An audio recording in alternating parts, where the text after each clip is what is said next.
Everyone, welcome to another Sales Wisdom podcast. Today with us, we have Velimir Elezovic. He is co-founder and COO at the Human Touch Robotics and account executive at Senders. We're going to talk sales. We're going to talk business, entrepreneurship. Vel, can you introduce yourself and tell us a bit more about THC Robotics and Senders? Yeah, thanks. I think you summarized my introduction pretty well. So THC Robotics is one of my passion projects. It's my startup. We work with innovative technologies, specifically relating to gripping technologies. We're able to grasp all sorts of items that were previously only able to be grasped by humans. So we're at the bleeding edge of robotics innovation. So that company is something that I'm running personally. We have a team of around 15 people. Along with my co-founder, we've been working on that project for about 2.5 years now. So that's progressing really well, and we're still in semi-stealth, but probably within the next few months, there's going to be a lot more news out there. And Senders is a company that specializes in cold email outreach. At Senders, I'm an account executive and director of strategy. Senders really does something that very few companies out there can do really well, and that is to send cold emails at scale and produce results, not only in terms of marketing efforts, because cold email is really more known as a marketing tool rather than anything else. But we at Senders are also able to create very good, effective sales campaigns through these email outreach efforts. So that's the brief summary of both sides. Yeah. How did you get first into human touch type of robotics, and why did you decided to spend probably half of your day working on that? Yeah, so I always wanted to work with innovative technologies, and I have a very simple mantra. I want to be the stupidest one in the room. As long as that is true, I'm happy, right? At THC Robotics, I'm able to be surrounded by amazing minds. My co-founder, for example, he's a brilliant scientist, and I was drawn firstly by the promise of innovation, and secondly by the promise of being able to change something that's not been changed in. I think at this point it's safe to say for decades, the way the robotics industry has been going. So that's number one. I want to be working with something that I'm passionate about and something that has real impact, not only in terms of business, not only in terms of revenue, but what we're hoping to achieve, for example, at THC Robotics, is to reduce food waste and release humans essentially from having to be stuck in factories, which is essentially it's perhaps a little bit idealistic, but if we're able to hit a dent in food waste at least, then we're helping the planet in a great way. Quick tangent on the side. I don't know if you know this statistic, but actually let's see what your perception might be. Do you have any idea how much of the food that is placed on shelves, for example, in the United States, placed on shelves, how much of that food ends up being wasted? Yeah, let's say fruit, veggies, and that fresh type of food, like that, the expiration date is quick. I would say 75%. On a high level, it's around 60% for fruit and veg. Depends. That's the industry standard. But overall, all the food. So if you include everything else, like the non-perishables, it's above 40%. Which is So still above humongous. 40%. Exactly. So if we're able to, by the way, that 40% of food, for example, in the United States, that can solve world hunger. So very nice statistics. So that's where we're hoping to put a dent in. And as far as Senders goes, I come from a sales and marketing background, and I'm quite passionate about building campaigns and being able to produce results just by using my mind and my experience in various industries. So I think I get to do both at Senders. So I get to use both my sales experience and my marketing experience to not only help our clients build effective campaigns, but also to help them frame their way of thinking when it comes to their companies. We oftentimes have companies either that are startups or in growth stages, or even some quite mature companies that are looking to expand into new areas. And oftentimes, their SDRs, BDRs, account executives, whoever ends up working with us as a point of contact, they don't have a clearly defined strategy when it comes to cold email. They don't really have an outreach strategy to create inbound leads. So that's where I'm able to use my mind and my experience in creating results. And it's a really dynamic environment where no client is the same and no two days are the same. So it's a very nice counterbalance for my life. I get to do two very different things that I'm both passionate about. Yeah, and one is a cash cow, the other is pretty much a moonshot. I love that framework as well because some moonshots you can learn a lot, like it bends your brain in different directions and you can get way smarter as a result. I've done also that like a couple years ago. I still invest in some moonshots, some of my time, energy, money nowadays, but back in days it was my supplement business and my agencies on the other side. So one was the cash cow, the other was like more idealistic. In the end, we had to shut the supplement business down. My business partner wasn't down to continue losing money on that one, and yeah, it was training the time, and you always sacrifice a bit of money, but like if you hold on long enough, you might hit a moonshot. And it's super interesting that you choose robotics.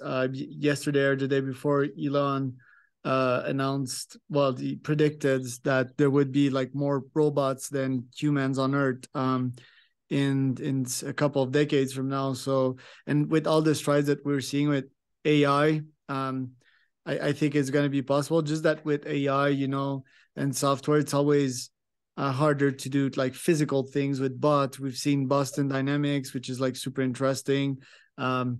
But yeah, like I think it will be a slow path there. I also think that if you work on your sales skills at senders on a daily basis, then that's gonna advantage THT Robotics, for example, and that's super cool. I want to talk about cold email strategies and deliverability. Nowadays, I'm hitting some problems with getting in the spam and so forth. I know that you guys use SendGrid just like us here. What are deliverability strategies that you suggest to clients normally so that they don't end up in spam? Right. So I think beyond just using the right services and setting up your inbox in the right way, using subdomains and so on to limit the risk that you expose your main domain to, for example, being blacklisted or being spam blocked, it all comes from the actual strategy and preparation in sending, right? So it's perhaps 40 to 50% of the entire effort is the back end that I just mentioned, but the other 50% is the actual campaign and strategy that you build behind it. So for an example, the subject lines that you use, the content that you use, and the people that you send those messages to, all of those have a huge impact on whether or not you're going to end up in the spam folder. For instance, there are certain industries, certain verticals that use more sophisticated cybersecurity to protect their inboxes. So in those industries, you're much more likely to experience being either spam blocked or just having your email bounce and not even enter the recipient's inbox. What are these industries, for example? Cybersecurity, obviously, but what else? Actually, believe it or not, cybersecurity itself as an industry doesn't have too sophisticated. That's one of my favorite industries to target. Paradoxically, but we get really good results with cybersecurity. But for example, legal verticals, Okay. finance verticals, and large corporations with 10,000 plus people that work with anything tech related. Okay. So that's the third thing I mentioned there is very broad. There's no industry filter, but in general, I don't necessarily advise my clients to go for those like huge corporations unless they have a very clear reason for going after them, and unless they're prepared for a very long sales cycle and potentially very low open rates, reply rates, and high bounce rates, right? So those are some of the things that we go for. When it comes to the content, the body of the copy that you use, that's also very important. It's crucial to adhere to the best practices. For example, not having any bolded words. Don't use underline, don't use italic. Don't try to be bombastic with your message. Be very simple, very concise, and straight to the point. Also, we don't necessarily like emails that are too salesy. Okay. Don't try to embellish what you're doing. Just try to simply draw attention by saying, hey, I'm here. If you find this message interesting, reply. Because we send at really, really high volumes. We send per mailbox up to 800 emails per day. So you have a huge volume to play around with. And because you do have that volume, your main priority should be to get your email in front of as many eyes as possible. So don't try to do too many things in an email. Just try to get your message out there in front of the people. And if your product is good, if your product is needed, and the service that you offer is on a high level, those replies and those interests are going to come. Yeah, DKIM, SPF, DMARC, those are all important things. Do you also set them up for your clients, and in what way do you set them up? Yeah, so we have a technical team that deals with all of those, DKIM, SPF, and DMARCs. I can't speak about the whole process now. It would take 30 minutes, but essentially we have this setup package that sets all of those things up for our clients. So to ensure that their main domain is protected. And then on top of that, we also create a subdomain. That's an offshoot of their main domain that looks very similar, but for all intents and purposes is not the same thing.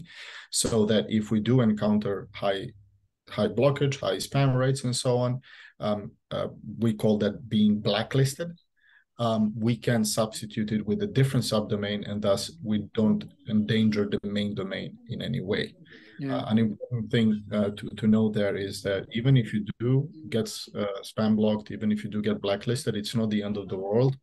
Eventually, your email recovers. That can take about between 3 to 6 months before you're taken off the blacklist. So your email inbox may not be blacklisted forever. It's more of a warning mechanism that Google and other services out there use to limit the spam.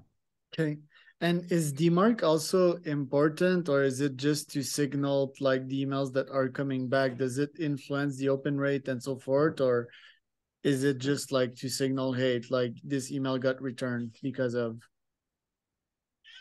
It's so the DMARC is more a tool for ourselves, for our technical guys to use when gauging if an inbox is at risk of being blacklisted, rather than to help emails enter into the inbox, right? So it's more of a measuring tool than anything else. But it's also, of course, very important because we have our technical team that monitor the health of all the subdomains. As the health of a subdomain goes under, let's say, 80%, I won't go into too much detail with those numbers, but basically there is an index out there that you can track how the health of your subdomain is doing. If the health goes under 80%, we retire that subdomain, we substitute it with a fresh one, and we'll let the original one recover. Now, how do you know if the health is bad? Because, for example, for the DMARC, I checked my the blocks, right? And I can see that there's a bunch of reasons why some of my emails are not sending. How do you check the health of the domain? Where do you actually check that? So our technical team, our technical lead has a proprietary system of his own that he set up to monitor that. It's essentially a complex mixture of emails that have been returned, that have bounced, and then he looks into the similar things that you mentioned there, the reasons for why the emails have bounced. We cross-reference that against the copy. We also check for any words that might be spam words, and we also look at our index of our I don't want to say index, our directory of which verticals may be risky. And then a combination of all of that provides a number of how healthy the account is. This is something that it's not necessarily an active thing. It's not something that happens on a weekly basis for us. It's more of a thing that happens on a monthly or bi-monthly basis because we do have some quite long-term clients. Some of them have been with us for years now. And those are the clients that we typically spend a lot of time checking the deliverability with. Got it. And I've checked like some reasons why I'm hitting the spam, or like where I'm being listed. And I have a lot of CloudMark Sender Intelligence. I have Spam Cop, for example. Are you familiar with those? And how do you get off these lists most of the time? I'm not familiar with those myself personally. I mean, I've heard of them, but I do not know how to get accounts off those spam blocks. That's more of a question for our technical expert. Okay. As I did strategy. The backend that you set up on SendGrid, Benny told me, Benny is the CEO of Senders. I've interviewed him previously. He told me that you guys use VPS servers. You don't use like shared hosting. You use like private IPs. Is that more recommended if you're a starter? Because we use the same setup, which is connecting Apollo with SendGrid. Do you suggest to use private servers initially or shared ones? I think initially it's okay to use shared ones. We have to use private because we have such massive volumes. We're sending millions of emails each month. So for that reason, we need that framework. However, for companies that are using this internally or companies that send on much smaller scales, I think shared is quite okay. Although the details of that, again, I would bow to the superior knowledge of our technical team on that, because I skim on the surface of it, I understand the basics of it, but I'm not working with that on a daily basis. I rather work with the clients to optimize their sales and strategy when it comes to targeting and building the audiences. When it comes to getting meetings, how do you optimize the offer? How do you optimize testing in the campaigns to ultimately reach product market fit and generate a bunch of emails for the clients? What do you optimize with them? That's a good question. So the number one thing that you want to optimize when building the body to generate more meetings and more interest is the call to action. So that is really where the focus, that's the red target in your email.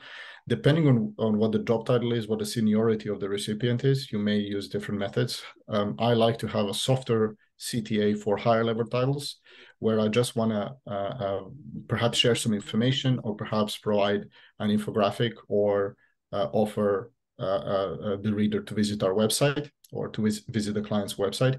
Whereas if I'm targeting a job title that would be perhaps sales or growth related, I offer them to book a meeting directly from the calendar link that we may or may not include within the call, or just offer, if we're not including the link, then we just say I would be up for scheduling a 30-minute call.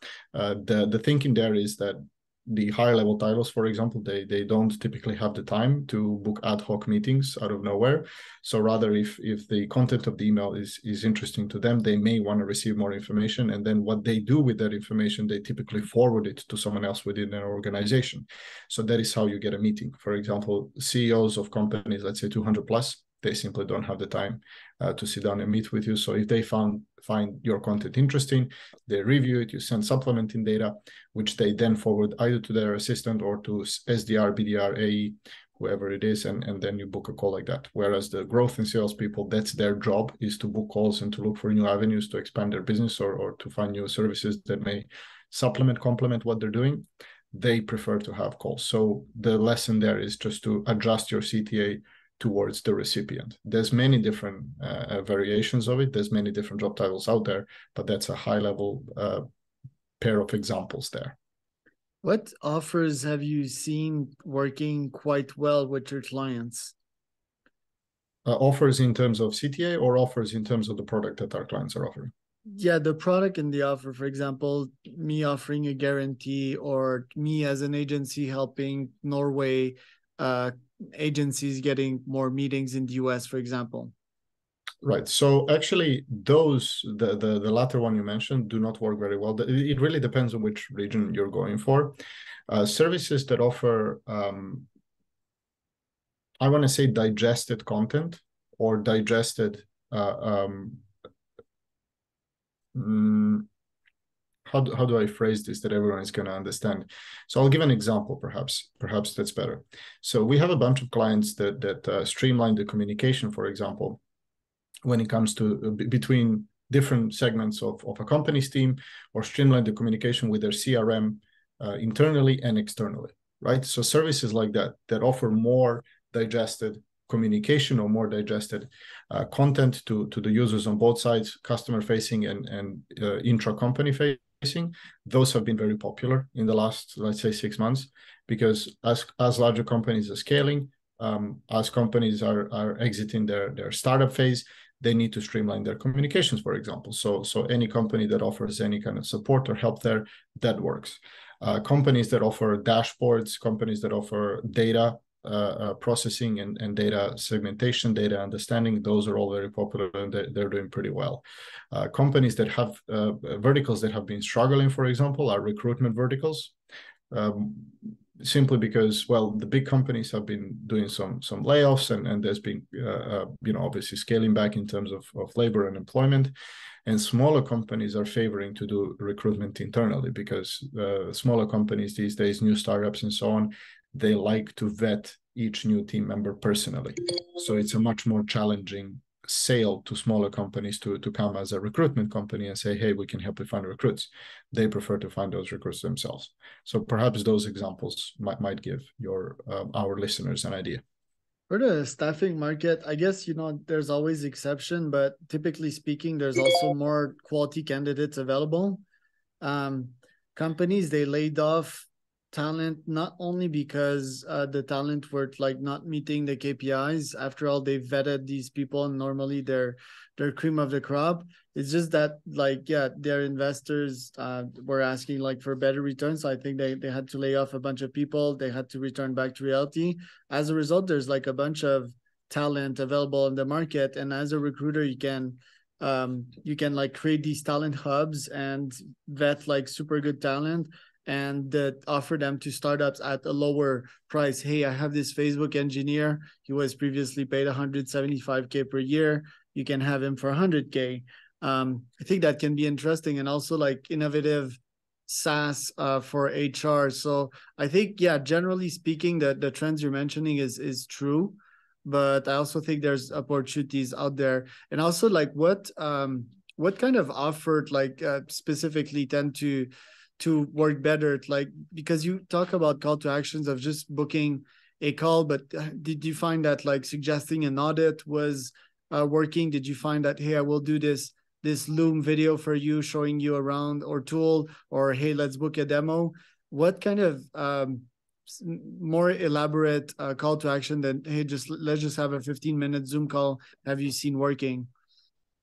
Yeah, booking and demo is one. I look that into the same category as a call, but offering anything like that, like an audit and so on, that's something that we have done with a couple of clients. However, the challenge with that is that the email ends up looking a bit salesy. You have to prepare the reader for that call to action in some way, right? You can't just be talking about a service and then all of a sudden, hey, can I provide an audit for you? Like, you have to present the fact that you can do that service. So we have not found too much success with doing those types of calls to action. Not to say that it's impossible to find success. However, simply because a cold email that is likely to be from a company that these guys have never heard of, it's a much more amicable call to action to offer additional information rather than to offer some service like that. Also, there is a trend in the industry with those audits or with free services, whereby people would accept that or click on a link even that claims to offer those people a free service, and then they're taken to a page where they have to enter their email address, or maybe they're even asked their names and last names. So I think the challenge there is the negative feeling about it in the industry throws some shade on that. So for those reasons, for the moment, we're staying away from those simply because it has a negative connotation out there. Slightly negative, but still. Oh, you're muted, or Yes, I can't hear I am. Do you also have links in those emails initially, or do you have zero links in those emails initially? Unless the client is adamant about including a link, for example, to a Calendly link to book a call, or a similar service to Calendly, or to perhaps send the reader to their website, we try to stay away from all links all the time. Those are the only two types of links I would accept, like to book a call or to send to your website. Perhaps to send to LinkedIn or YouTube, because those are fairly trusted sources. Any other links I really strongly advise against, and in general 99.9% of cases I don't allow my clients to do that. For example, if they have a PDF file hosted on some service or somewhere, that's something I absolutely stay away from, because it's a huge trigger for bounce rates. When building links, for example, to send to your website, I always advise our clients to build a UTM link so that they can capture the traffic and audience that comes from that link. However, I like to keep the link to the website confined to the signature, so that it doesn't, when the crawler checks for the body of the email, if it doesn't find links, it's good. The signature is okay to have a link. So if you have to put a link somewhere, put it in the signature. It's safer. Interesting, because like, yeah, even myself nowadays, I try to have zero links, not even the email that will auto link to my email or my website, for example. Also, I disabled in some campaigns, I tried disabling the Apollo open rate tracking, but SendGrid also tracks the open with an open link. So how do you deal with that? I mean, it would be silly also just to not track open rates, right? So there's pros and cons to having the open link tracker, right? So the pro is obviously having higher deliverability. However, especially at the start of a campaign, it's very important to monitor the open rates for no other reason than to verify which copy you should be using. Because again, we're sending these huge volumes and we see clients that don't necessarily have their ICPs worked out, especially for ICPs when it comes to cold email. So when reaching out to them, the open rate is a gauge that tells me which copy we should be going for. So while yes, maybe I'm going to have a 2 to 3% higher bounce rate, I'm willing to make the trade-off because it's going to give me more information on what is working for that audience. So then in the long term, I'm going to have much better results. That being said, with most of our clients, our bounce rates are below 5%. So it's also not a massive problem, because if you send 800 emails a day, 30 to 40 emails bouncing is not the end of the world. Yeah, true that. So, no. How do you deal with like all the talks about like quality vs volume? I'm also on the volumes team. Can you explain the audience like why volume and speed are sometimes more important than quality and hyper personalization? It's economies of scale. It's simple math, right? So for every email that you for every email copy that you make warmer for one reader, you may make it cooler for a different reader, right? So the personalization that you think you're including, you are targeting a certain group of people that are towards which that personalization will apply to. For everyone to whom that personalization doesn't apply to, it creates an opposite effect. So they are more likely to mark you as spam and more likely to manually block you, right? So it's a really a double-edged sword. I advise my clients to always make a very general copy and to not personalize, because when you don't personalize something, when you make it very neutral, you're not going to be annoying people and you're not going to be getting people to manually spam block you. While those people that might have reacted better to your personalized email are still going to read it. And if your service has any merit, they will still reply. So it's a big trade-off there. And I would say it's personalization is just on a high level not worth it. Unless you're doing very hyper-focused campaigns that have like 500 to 1,000 people in the campaign, and they may be having a same job title. Let's say you're only targeting brand managers at companies of a certain size and you have like 500 contacts, then personalize away. But if you're going for like marketing titles in a certain group of companies, let's say 20 employees to 100, no point in personalizing. There's so many differences between their audience that you're never going to be able to satisfy everyone. As an AE, do you still do your own prospecting? Do you still book your own meetings with Apollo and Sengren? So we have, as an AE, I basically manage our network of clients. So I don't pursue new clients. We have a sales team that pursues new clients. I just basically manage and maintain relationship with existing clients. Okay. And how do you make sure that these clients renew, generally speaking? Is it 70% results, 30% customer service? I would say maybe it's 60% results, 40% customer service. Customer service, I think, is very important for our clients. My insights and the insights of every other strategist at our company are crucial to our clients. Being able to understand the data is really the service that I feel our clients are staying for. That's not to say that they don't get great results. One of our clients that only has one mailbox just shared their numbers for the last 6 months of last year. They've made $60,000 profit on our campaigns. Nice. Right. So we know that we're generating a lot of value. And for example, the value that we created for him is, I've given my insights into how they could be converting the leads that they get inbound much better than they were. So I advise them on how to improve their sales cycle, just in terms of information flow with the new leads coming in and their conversion rates when sky high. So that's an example of how we augment our clients. Very cool. Well, Vel, you've shared a lot of knowledge today. Thank you for coming. Where can people find out more about you? People can check out my LinkedIn. I don't have a website of my own, but I'm pretty active on LinkedIn. So Velimir Elezovic, my name and last name. Either you can search Senders or you can search THC Robotics. I'm also open to being pinged. My email, my message box on LinkedIn is open, so feel free to reach out.